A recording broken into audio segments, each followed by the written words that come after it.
So I'm very happy to see everyone, and especially um, there are some my old spiritual dharma friends here, and I'm so happy to see all you again and to talk with you about dharma teachings and meditations.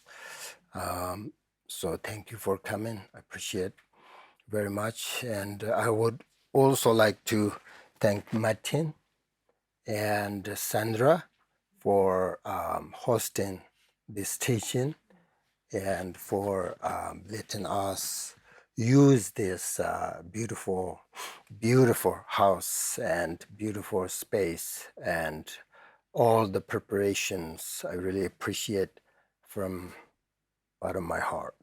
So thank you very much. This is a great opportunity and give me this opportunity to teach Dharma and get together here. Uh, it's so wonderful, and please enjoy, and I hope you will find some useful, helpful teachings and instructions from this teaching. Having said that, as you know, the Buddhist teachings help us discover how to create happiness in daily life and share the common goal of helping people become nothing but really good human being and lead a better lives. So it is important to focus on how to create happiness in daily life. Happiness is about cultivating positive actions that bring peace, satisfaction, and joy. So it is important to do something each and every day that makes you and others happy. That's the purpose of our life.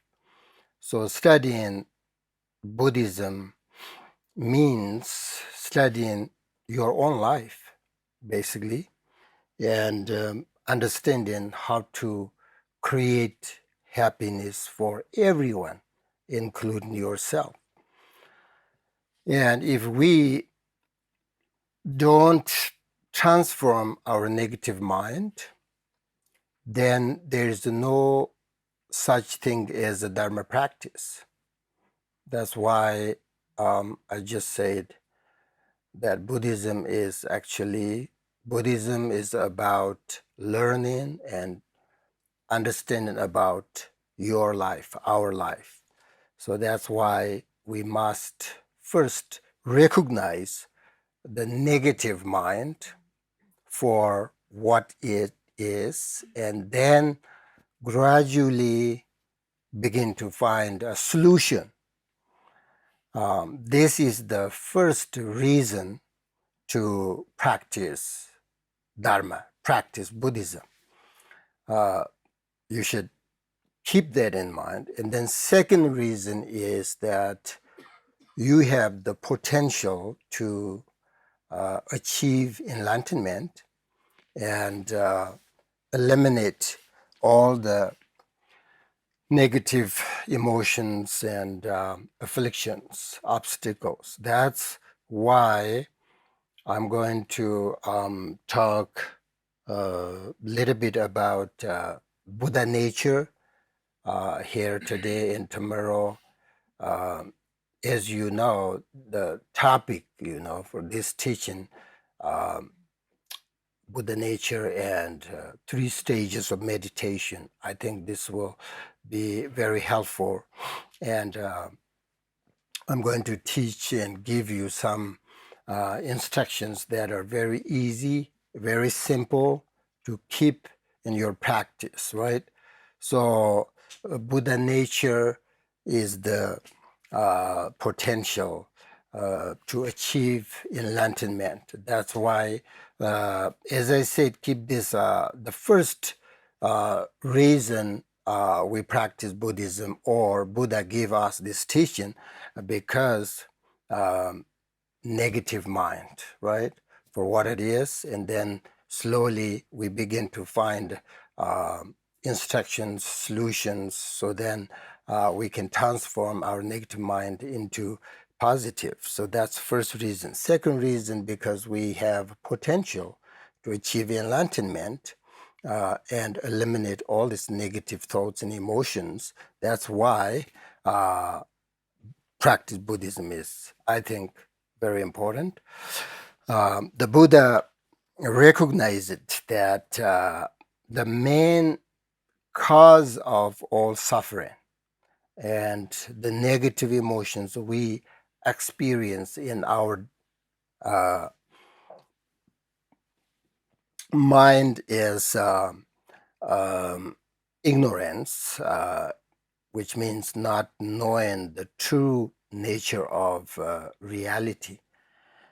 So therefore, we need to understand that wisdom is the most important aspect of Buddhism.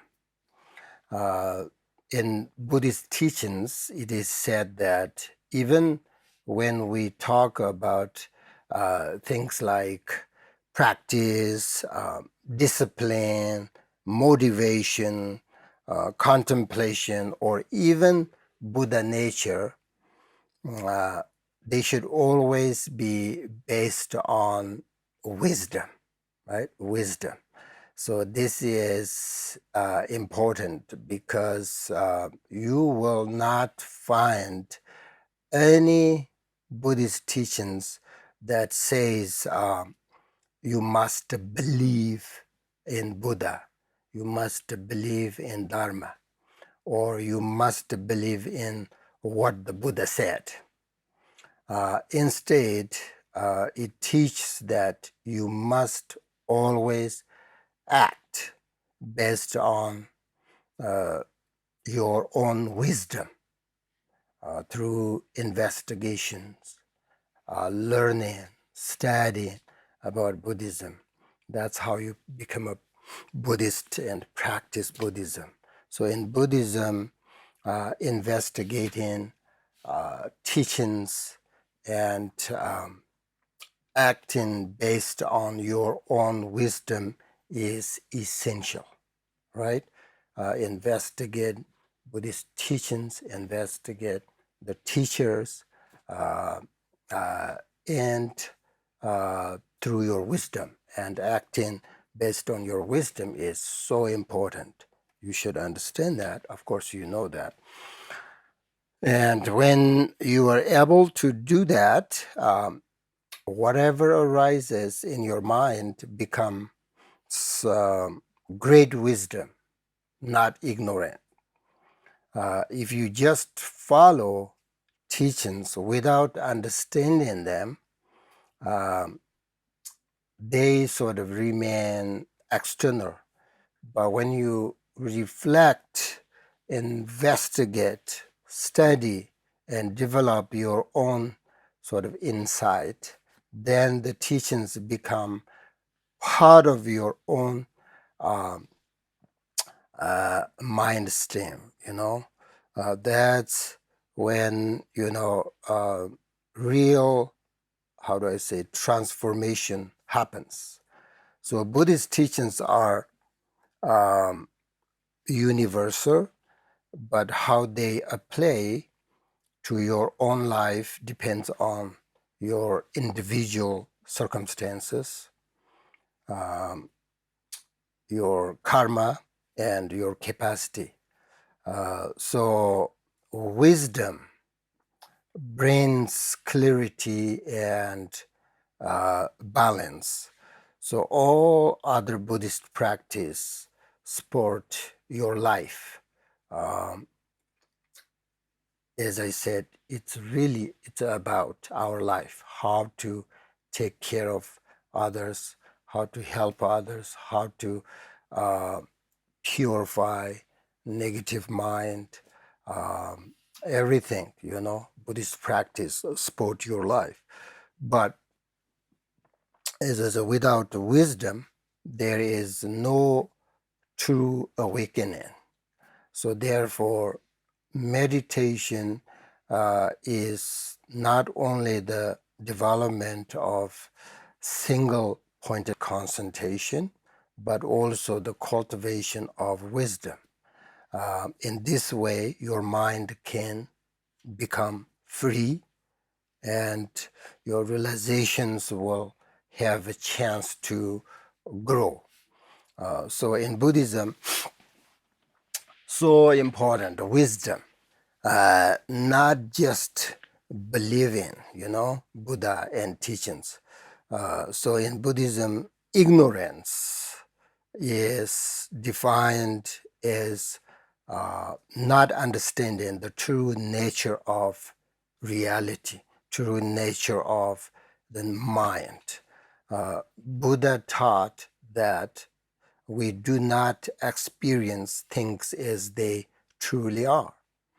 And this sort of fundamental misunderstanding is the root of our suffering.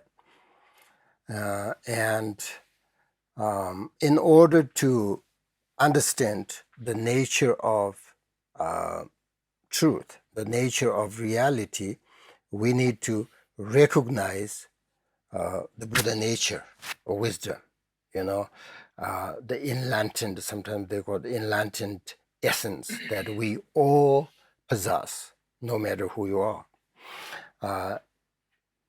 And unfortunately, most sort of beings never recognize their Buddha nature. They don't even know that they have it. As I always say, it's like a beautiful lotus growing in a north-facing cave that never receives sunlight. It dies without anyone ever seeing or enjoying it. It's a sort of beauty. Similarly, we naturally possess the precious Buddha nature, but we don't even know that we have it. So we sort of live our lives, entire lives, without recognize, without seeing it, and we suffer continuously within ignorance, not knowing or enjoying our true nature, and then we die, right, under this ignorance, or we call unawareness. We die. That's so unfortunate, right? So it's like a poor person unaware that a preciousless or priceless diamond buried underneath them, living their whole life is in poverty and hunger. They have it, but they don't understand they have it. So then they suffer from poverty and anger, and they hunger. According to the Buddha, there are two main obstacles to this recognition. The first obstacle is many beings do not wish to enter the path of liberation, path of enlightenment, even though they have the potential, as I said, Buddha nature within them. They don't know that enlightenment is possible. They don't know, or even what it truly means. enlightenment, because their awareness is obscured by ignorance. It's someone sort of, people really don't understand even it is possible to achieve enlightenment. And what is enlightenment? If someone has never heard of the path or has a mistaken understanding of it, they will not feel any motivation to follow it. Many beings are strongly attached to worldly pleasure, enjoyment, wealth, fame, relationships, and so on and so forth. We don't want to let go of this sort of clinging, desire, attachment, right? We want to hold on more sort of tightly. But in Buddhism, the path to awakening requires deep inner work, self-training, which is meditation, right? Discipline, diligent, ethical living. All these are very difficult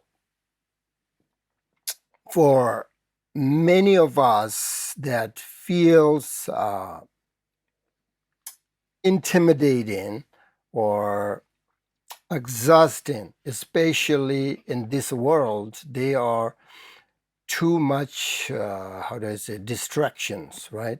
So if your life is comfortable enough, you may not feel the urgency to seek something deeper.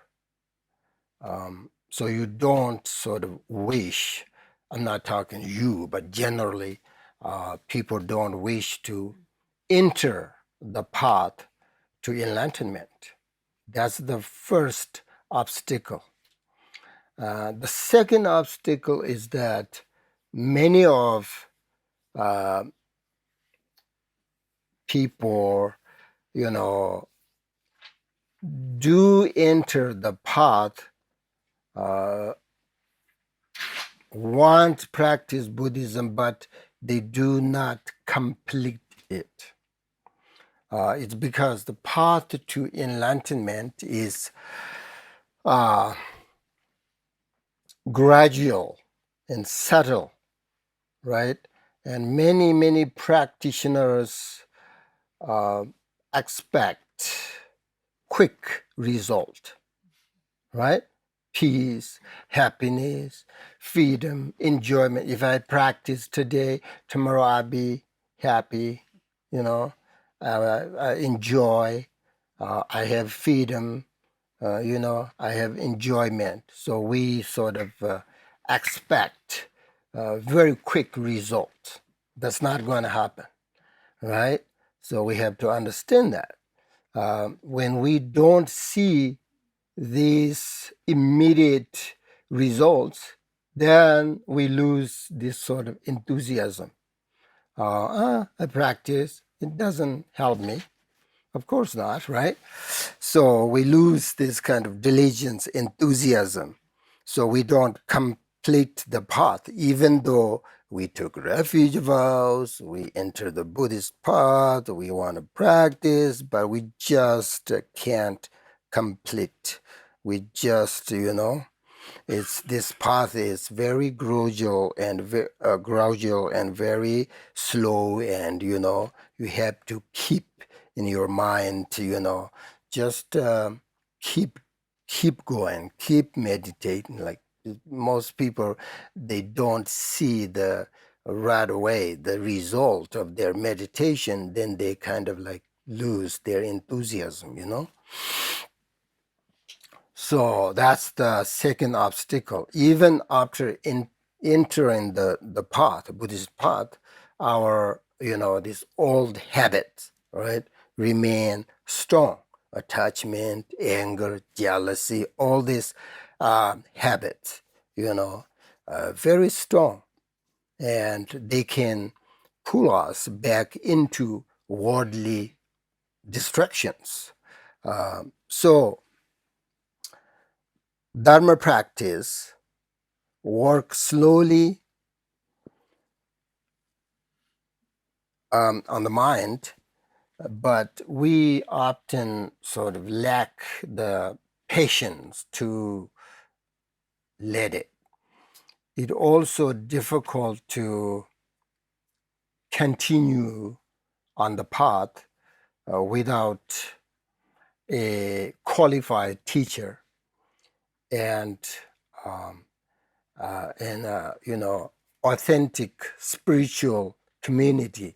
We call it sangha, right? Community. Or if there is no chance to go on a retreat, right? Meditate, then see, these are very important. Become a Buddhist, you have to find a um, authentic spiritual community, sangha. You have to find a qualified teacher. Without, all that, then easy to get lost and confused and discouraged. And it's so difficult to meditate, keep your meditation just without all these circumstances. It's almost impossible, right? Without a powerful motivation and practice dharma, continue on the path can be very, very difficult. So that's why I always you know tell people that if you really want to practice Buddhism, don't practice just by yourself. You have to practice with good Sangha members, communities. You have to practice with a teacher. Otherwise, you're not going to, success your practice. So therefore, you know, there are two main obstacles to the recognizing Buddha nature and continuing the journey on the path to enlightenment. Because enlightenment doesn't mean we when we die then we go somewhere. No, enlightenment is we have to purify our negative mind. Do you understand what I'm saying? Negative mind means we have attachment, strong desire, anger, jealousy, all this, right? You are familiar, So these are we call like negative emotions or whatever, negative thoughts. So we have to purify or reduce all these things. Otherwise, there is no such thing as practice dharma or achieve enlightenment. But in order to do that, you have to be patient. Just go slowly with good circumstances, cause and conditions. Then, of course, as you have this potential to achieve enlightenment, and doesn't matter who you are, you can do this. So therefore, it's very important to understand this kind of like obstacles and how to find the solution and all those things. Very important for as a Buddhist practitioner, especially beginners. That's just I think very important to understand. Now, how to skillfully awaken the wish for enlightenment um, in others, like especially when they don't yet recognize their potential, the Buddha nature, even though they have, right? Even though we all have Buddha nature, but the best method to help um, others or ourselves enter the path is lead them by example. So when, for example, when others see your kindness, uh, uh, your patience, your joy, your happiness, even in difficult times, um, then they naturally become interested in what makes you a kind person, right? We all human beings, but when you help others, you have to act very kindly, compassionately. Otherwise, very difficult to help others. In order to do that, first we have to develop love, compassion, all this. So therefore, you know, once you develop your love and kindness and, patience, joy, happiness, all this, then others see and, oh, Buddhism, you practice Buddhism, you have this such, positive mind. Um, what makes you a kind person, a human being? So then, like, we all want to help others, right? Do we? We all want to help others, not just ourselves. Include ourselves, but we want to help others. You can speak to them, to others, give teachings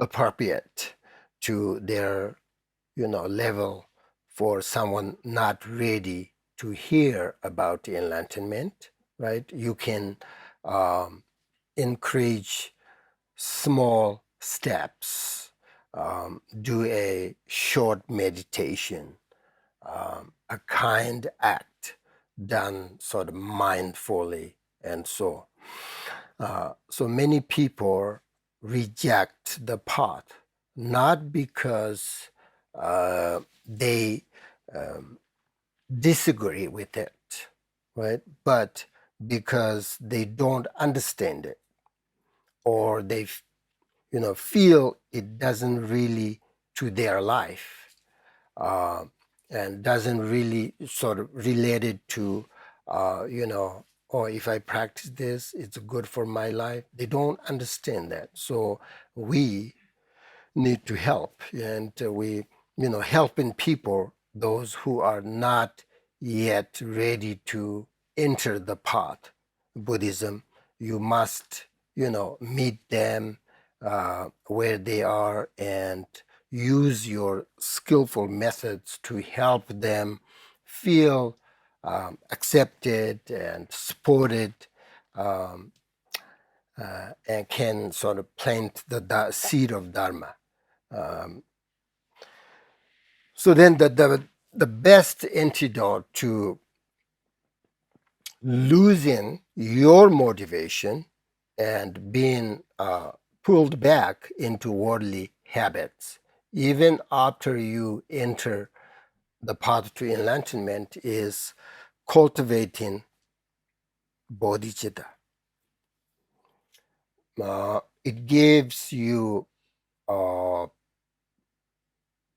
gives you unshakable purpose to your practice, which is why I always, emphasize bodhicitta in my teachings. Many of you already heard, and practice, right? So bodhicitta, both the inspiration to attain enlightenment for the benefit of all beings, and the uh, active, engagement in the practice that lead to it, is the most powerful, really, motivation in the entire path. When difficult and hardship arise, if you see them as a part of your path to help others, you gain different kinds of really strength in your mind. So bodhicitta transforms your practice from uh, um, being about you and your suffering to something really deeper, to something vaster. And it keeps you grounded and connected to reality when uh, difficulties arises. So you remember, this is not just about getting me getting peace or happiness. It's about developing the capacity to help everyone.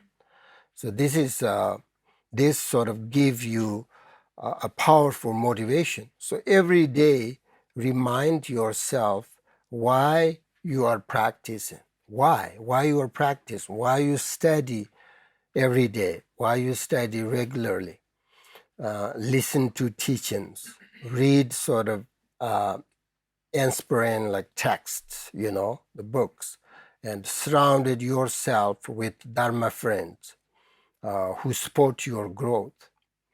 Without all these methods, your mind will gradually slow down and then eventually give up. Uh, so, you should also understand there will be ups and downs.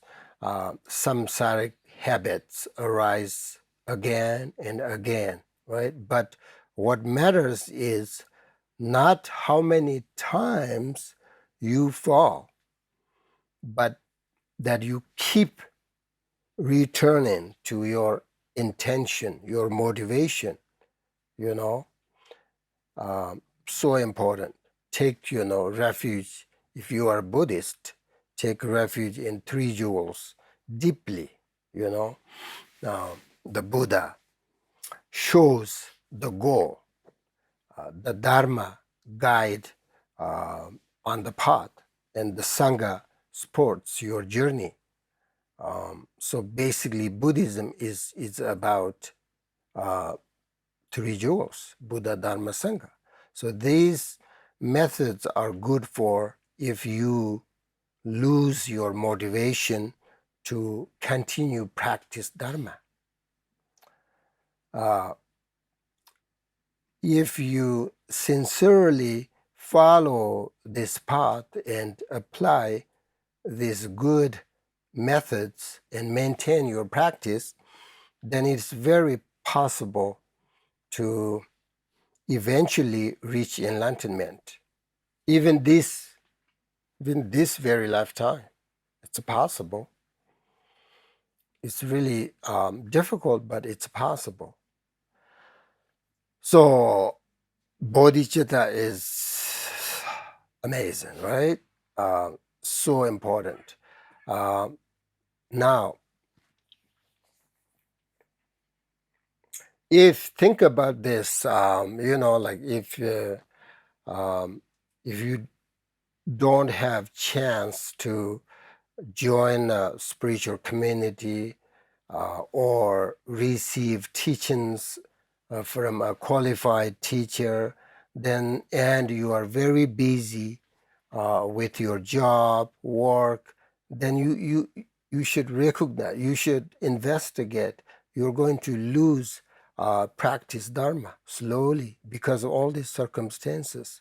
That doesn't mean you are not capable to achieve enlightenment, but all these circumstances and all these distractions in this world.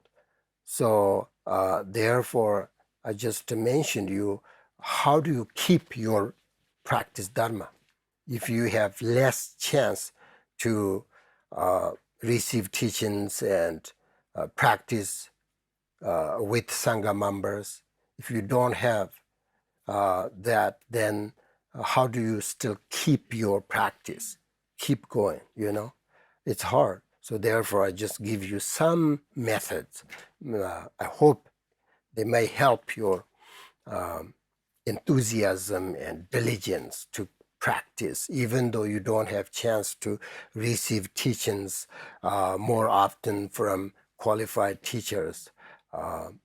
So you should keep those methods. I think it's pretty important. Now go back to Buddha nature, which is today's topic, right? The teaching. Buddha nature. Buddha nature is uh, uh, characterized three qualities. Okay, knowledge, compassion, and ability. Possessing these three qualities is what we call great wisdom, right? As I told you, practice Buddhism. The most important is you develop your wisdom, right? What is wisdom? Wisdom is you possess these three qualities: knowledge, compassion, ability. How simple is that?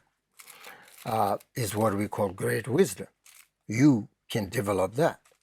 Once you have great wisdom, you are fearless. You understand what you're doing. You understand what is purpose of life, right? Without wisdom, all this ignorance, oh, all this worldly desire,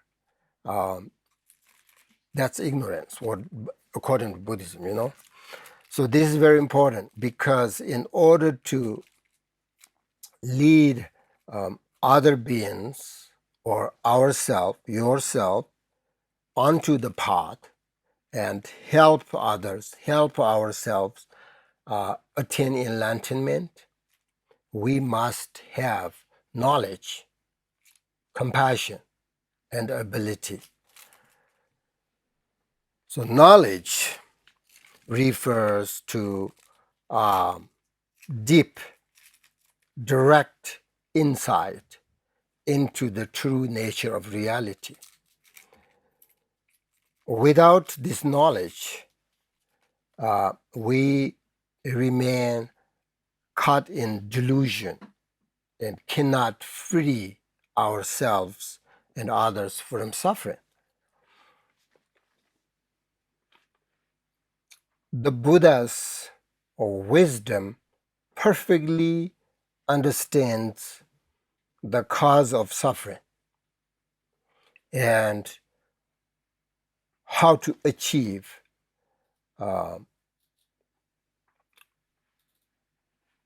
enlightenment.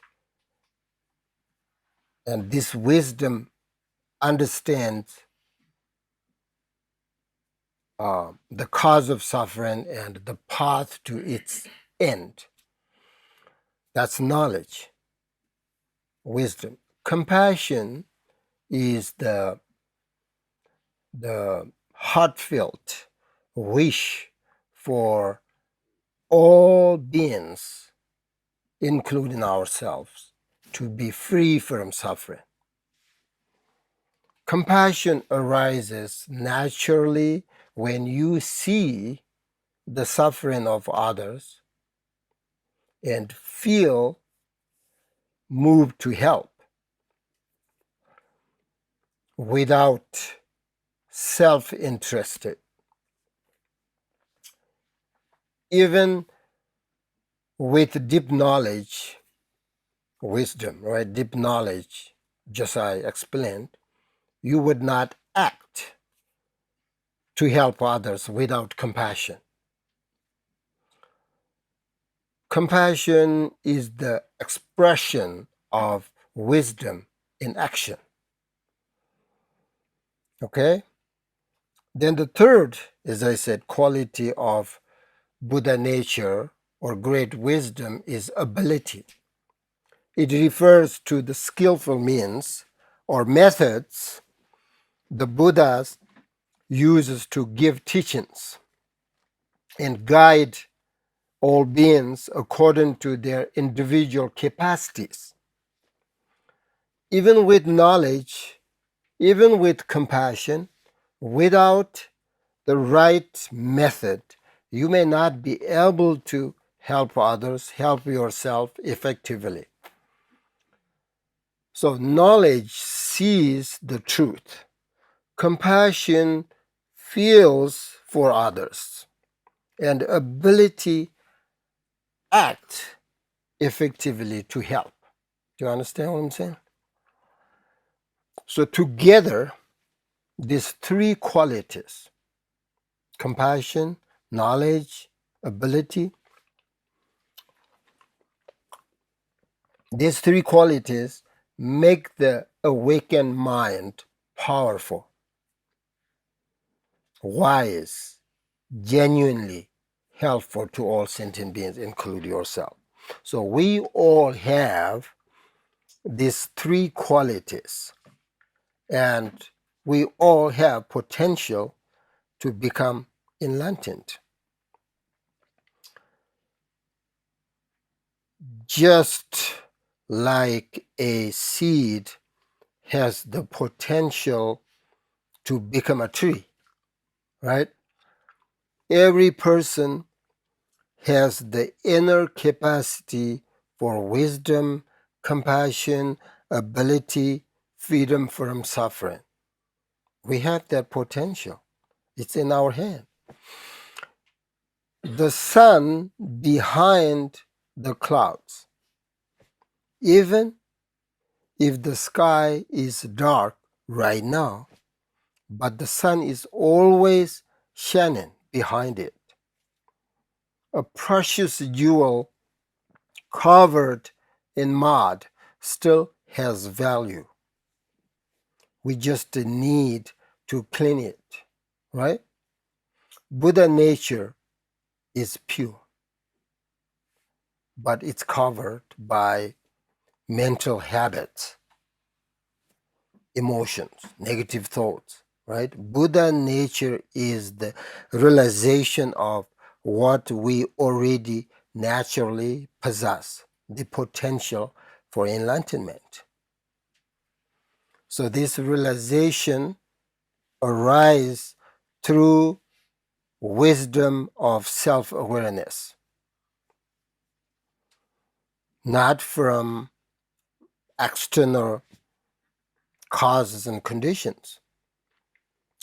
When you uncovered Buddha nature through your meditation, it's already with you. Like the sun, as I said, behind the clouds, no matter what.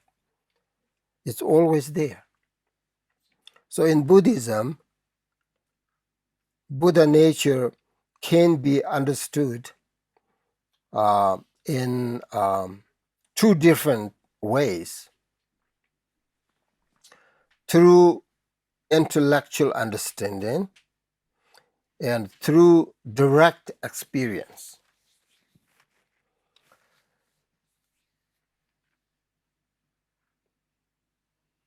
So, have you ever had a moment of deep kindness and compassion?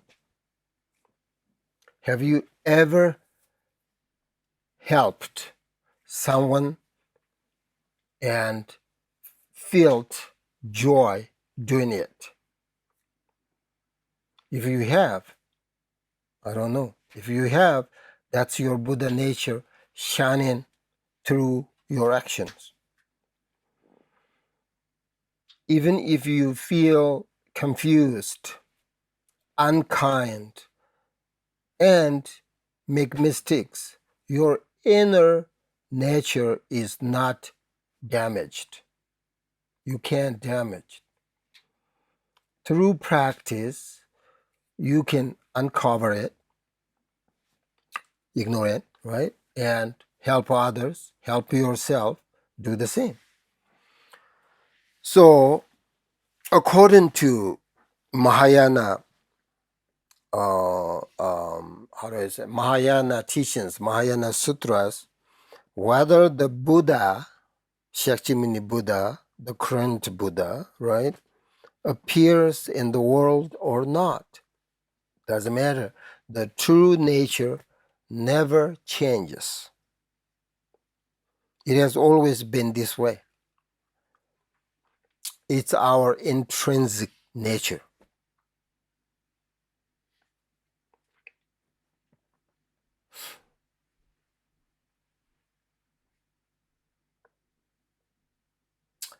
Did this nature begin only when the Buddha started teaching? No. Whether the Buddha, as I said, Buddha comes or Buddha not, the nature is always nature, right? In ordinary people like us, like me, the mind is always divided against itself, continuously, constantly disturbing its own peace and freedom. But from the perspective of true nature, there is no difference at all between the ultimate nature of Buddha and the ultimate nature of our own mind. That's why we all have a potential become a Buddha, like Buddha Shakyamuni. This is why I really like think about Buddha every single day, because when I think about the Buddha Shakyamuni himself, he was an ordinary person like us. There's nothing special about him. Then he, as you know, he was born in a royal family at that time. Had everything, luxury life. Do you understand? And he did not satisfied what he had. Not always happy. He wasn't happy with his life. He wasn't like the king, his father, like kept inside, did not let him go outside because the king wished his son, Buddha, become the next king, right? That's their wish. And Buddha wasn't like, Siddhartha, his name, wasn't happy with his life. There's something, he thought there's something missing. Even though he has luxury, family, great family, everything, but that did not bring him happiness, the genuine happiness. He want to go outside and visit everywhere. And one time he went, right? And then he saw all these sufferings. Sick people, the sickness, sufferings, all these negative thoughts. And then he just even more like, nope, I don't want to stay here in this kingdom. And he laughed. And people misunderstood, right? All the time. Oh, he abandoned his parents. He abandoned his wife. Even like his son. He abandoned all of that. He is a bad person. People who don't like Buddhism, they say that. I understand. No, he did not abandon. He thought like, oh, my family is such small. I can help more than that. But in order to help first myself, I need to train myself and purify my negative karma and thoughts and emotions. So he left and searched for his path. And then he searched. He founded two really good teachers. And then he practiced with them and then, practice mindfulness, shamatha, all this. He reached really the highest level of shamatha practice. And then this teacher said, oh yeah, that's all you need. That's all, now you are reached. So then this teacher said, you will be my, when I die, you should take my position and then give teachings others like that, what I do. And then Buddha did not accept because still there is something I have to receive. even though I have this like full, like stable mindfulness, but still I can't reduce my negative thoughts and emotions. I need more than. And then he searched, he meditate, and then he found this Buddha nature that is, peaceful. There is knowledge, a great wisdom, ability, compassion, and then he reached enlightenment in his lifetime. And then he went back to his house, family and his village, and people, heavy. Oh, makes sense. But he went through such difficult life, right? So we think like, oh, today I meditate, tomorrow I have no anger, jealousy, not like that, right? So we should not lose our enthusiasm, keep going, okay? Keep practice, keep no too much expectation. Just keep doing, keep practice and correctly, right? In order to keep practice your meditation correctly, you need find a teacher, good teacher, that can help you and guide you how to practice and how to attain enlightenment, how to purify. But I think that these days lots of people uh, don't understand what is the point of this life, right? People, even like people have everything that they need, but still not satisfied. So good thing is in Buddhism, they can tell you, hey, this is the point of precious human life you have. Not become famous and rich and not like that. Your potential, your the point of your life is reach to enlightenment. That's the main thing. That's why we have this precious human life. Do you know how many like these days, how many this especially the younger generations, they killed themselves because of they don't see the point of life? How many these days? So many. Every single day. I don't know in the West, but like in Asia, like especially like China, and every single day, they kill themselves because they don't see the point. But if you practice Buddhism, if you enter into Buddhist path, you can see the potential. What is the point? Achieve enlightenment to help others. How simple is that, right? So it's great, And then I think these days Buddhism is telling you like what is your life, how to achieve genuine happiness